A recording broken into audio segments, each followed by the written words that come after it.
నమస్తే, welcome to V3 news. శ్రీరామ రామ రామేతి రమే రామే మనోరమే సహస్రనామ తత్తుల్యం రామనామ వరాననే.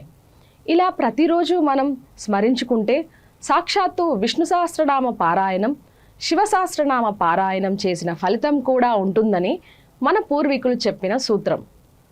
మన పురాణాలు, ఇతిహాసాలలోని పుణ్యపురుషుల చరిత్రను తెలుసుకోవడం మన పూర్వజన్మ సుకృతం. నిజానికి శ్రీరామనవమి పర్వదినం సర్వ మానవాళికి ఆశీర్వాదకరంగా మారుతుంది. ముందుగా వి3 న్యూస్ ప్రేక్షకులందరికీ శ్రీరామనవమి శుభాకాంక్షలు. త్రేతాయుగంలో అయోధ్యలో శ్రీరామచంద్రుని ఆవిర్భావాన్ని మనం స్మరించుకుంటాం. శ్రీరాముని యొక్క వ్యక్తిత్వాన్ని, మన సంస్కృతి సాంప్రదాయాలను, ఆయన వీరత్వాన్ని, ఆయన అందించిన నైతిక సిద్ధాంతాలని, సూత్రాలని, సుపరిపాలనని, ఆనాటి నుండి ఈనాటి వరకు ఆయన చేసిన త్యాగాలని మనం నిత్యం స్మరించుకుంటూనే ఉంటున్నాం. అలాంటి శ్రీ సీతారామ కళ్యాణం రోజున ఆయన చరితను వినినా కనినా మానవ జన్మ సుకృతంగా భావిస్తూ శ్రీరామనవమిపై ప్రత్యేక కథనాన్ని మనం ఇప్పుడు చూద్దాం. భారతదేశ వ్యాప్తంగా శ్రీరాముని బోధనలను వ్యాప్తి చేయడానికి శ్రీరామనవమి లాంటి పర్వదినం కంటే మరొకటి ఉండదని నిక్కచ్చిగా చెప్పవచ్చు. మన దేశ పురాతన గ్రంథాలన్నింటిలోనూ అత్యధికంగా భక్తుల్ని ఆకర్షించడానికి, అలాగే దుష్ట శిక్షణ, శిష్టరక్షణ జరిపిన శ్రీ మహావిష్ణువు యొక్క అవతారాలలోని ఒక అవతారమే శ్రీరాముని రూపం. ముఖ్యంగా రాముని జన్మస్థలమైన పవిత్ర అయోధ్య నగరంలో మానవుడిగా దైవిక రూపంలో శ్రీరామచంద్రుడు కనిపించడాన్ని మనం స్మరించుకుంటాం. శ్రీరామనవమికి ముందు భక్తులంతా చైత్ర నవరాత్రి సమయంలో 9 రోజుల పాటు ఉపవాస దీక్షను చేస్తారు. ఈ సమయంలో అన్ని అలవాట్లను మానివేస్తూ శారీరకంగానే కాదు మానసికంగా భగవంతుని ధ్యానిస్తూ ధ్యానంలో మునిగిపోతారు. ముఖ్యంగా శ్రీరామనవమికి రాముని యొక్క జీవితం, మన జీవితంలోని ప్రతి సందర్భాన్ని, ప్రతి అంశాన్ని జోడించుకుంటూ శ్రీరాముడిలా బతకాలి అనే కోరికను ప్రగాఢంగా నమ్ముతాం. అయోధ్యలో జన్మించాడు శ్రీరాముడు అని మనం నమ్ముతున్న ఈ సందర్భంలో మరికొందరు భక్తులు విష్ణు యొక్క అవతారమే శ్రీరాముడని, సరాసరి ఈ రోజున స్వర్గం నుండి ఒక శిష్యులుగా అయోధ్యకు దిగి వచ్చాడని భక్తులు ప్రగాఢంగా నమ్ముతారు. శ్రీరామనవమి ఎలా జరుపుకుంటారు అనే విషయాన్ని మనం ప్రతినిత్యం తెలుసుకుంటూనే ఉన్నా, మరొక్కసారి శ్రీరామనవమిని ఎలా జరుపుకోవాలి, ఆ రోజున ఏం చేయాలి అనే విషయాన్ని కూడా ఒకసారి మనం తెలుసుకుందాం. చైత్ర శుద్ధ నవమి నాడు 5 గ్రహాలు ఉచ్చస్థితిలో ఉన్నప్పుడు పునర్వసు నక్షత్రంతో కూడిన కర్కాటక లగ్నంలో పగటి సమయాన సాక్షాత్తు శ్రీ మహావిష్ణువు కౌసల్యపుత్రుడిగా ఈ ధరణిపై జన్మించిన పర్వదినాన్ని మనం శ్రీరామనవమిగా జరుపుకుంటాం. ఈ నేలపై శ్రీరామచంద్రుడు జన్మించడానికి ప్రధాన కారణంగా మన పురాణ ఇతిహాసాల్లో స్పష్టంగా రాయబడి ఉంది. రామాయణంలో అయోధ్యకు రాజైన దశరథుడికి 3 భార్యలు, కౌసల్య, సుమిత్ర, కైకేయి. 3 భార్యలున్న దశరథులకి ఒకటే బాధ, సంతానం గురించే.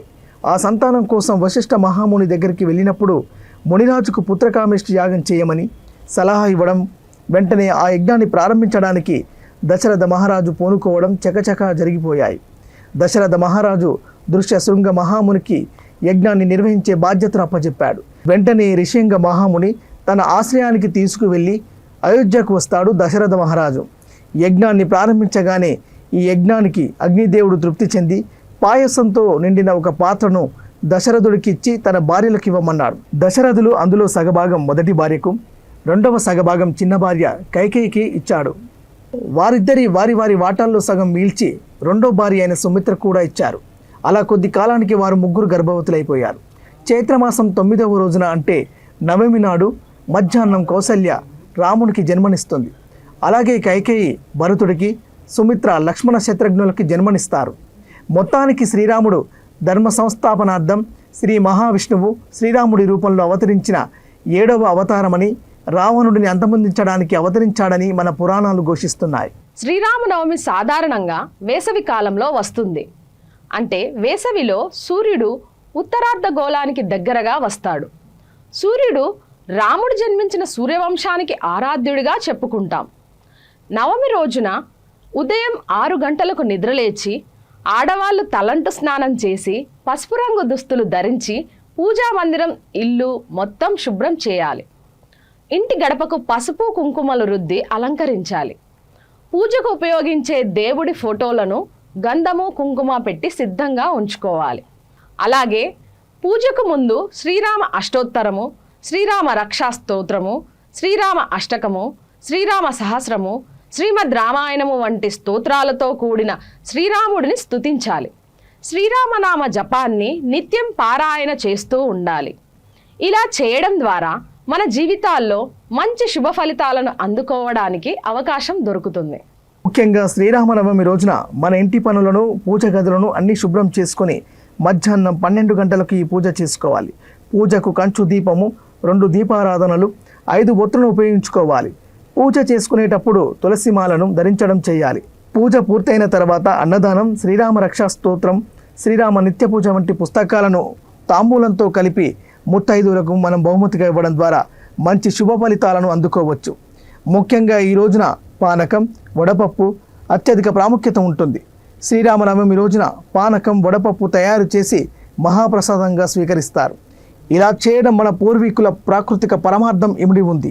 ఎందుకంటే వేసవి కాలంలో ఈ పర్వదినం వస్తుంది కాబట్టి వీటిని ప్రసాద రూపంలో మనం తీసుకోవడం వల్ల మన యొక్క ఆరోగ్యం, ఆయుష్, అభివృద్ధి కలుగుతాయని ఆయుర్వేద పండితులు చెబుతున్న వాక్కు. అలాగే పానకం శ్రీ మహావిష్ణువుకు ప్రీతిపాత్రమైనది కాబట్టి పెసరపప్పు శరీరంలో ఉష్ణాన్ని తగ్గించి చలవనిస్తుంది, జీర్ణశక్తిని పెంపొందిస్తుంది, దేహ కాంతికి, జ్ఞానానికి ప్రతీకగా ఉంటుంది.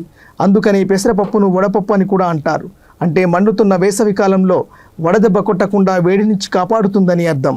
ముఖ్యంగా శ్రీరామనవమి రోజున దేవాలయంలో సీతారామ లక్ష్మణ ఆంజనేయ చిత్రపటాలను దర్శించడం, ఆలయానికి వెళ్ళి పూజలు జరిపించడం చాలా మంచిది.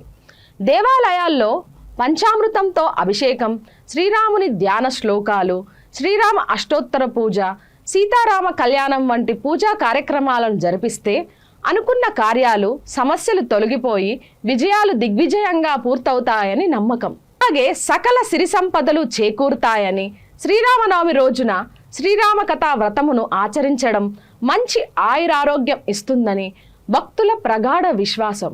చూశారు కదా, ఇది ఇవాల్టి నవమి శోభ ప్రత్యేక కార్యక్రమం. చూస్తూనే ఉండండి V3 న్యూస్. లక్ష్యం సమాజహితం.